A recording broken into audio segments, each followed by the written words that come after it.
the creation, and at the end of the 6 days, he says it's very good, not just good, very good, and it all fits well together. But then he says it was finished. And in the finished, there's the implication that it's perfect. And so God created a heaven and an earth that was perfect. It was what God wanted to happen and what God wanted to come into fruition.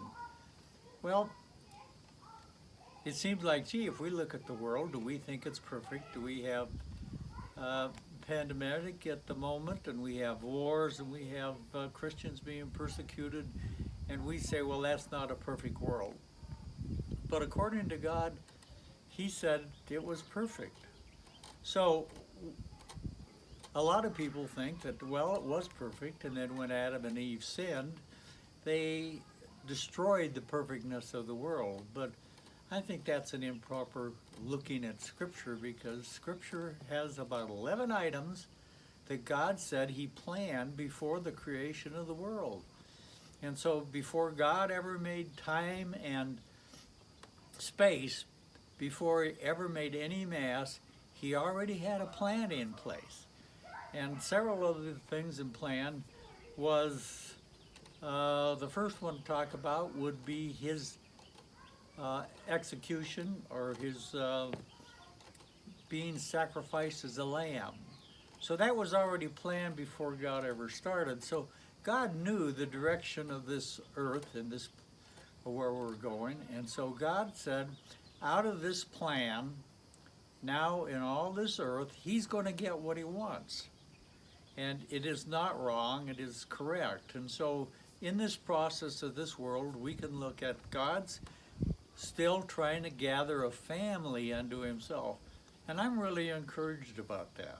So here's another day and a chance for God to have more people come to the Lord, to come know him, to be their father and be their God, and he can be their children.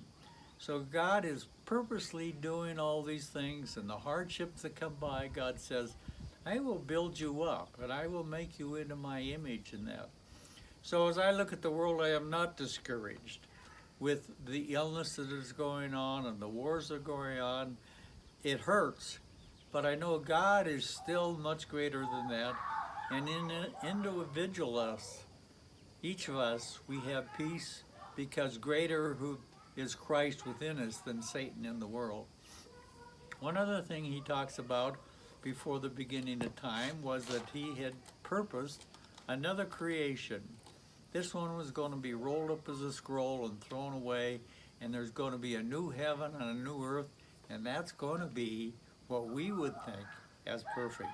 There will be no more sin, no more sorrow, no more crying, no more tears. And that was what God had him planned. So he knew that this portion of the plan, he would gain a family, and that is a purpose. So I'm really encouraged about that, that he would take that effort to do that. And here's another day that God has given us, and it quite takes a lot for God to give us another day, because at the sacrifice of sin, every day is going to add to that there's going to be more sin in the world that he had to accept at the cross. So he grows bigger and bigger and more phenomenal every day for me, and I'm really encouraged about that. I'm encouraged when I see people who know the Lord and love the Lord. So it's a great blessing to go into the house of the Lord and see all you other people there.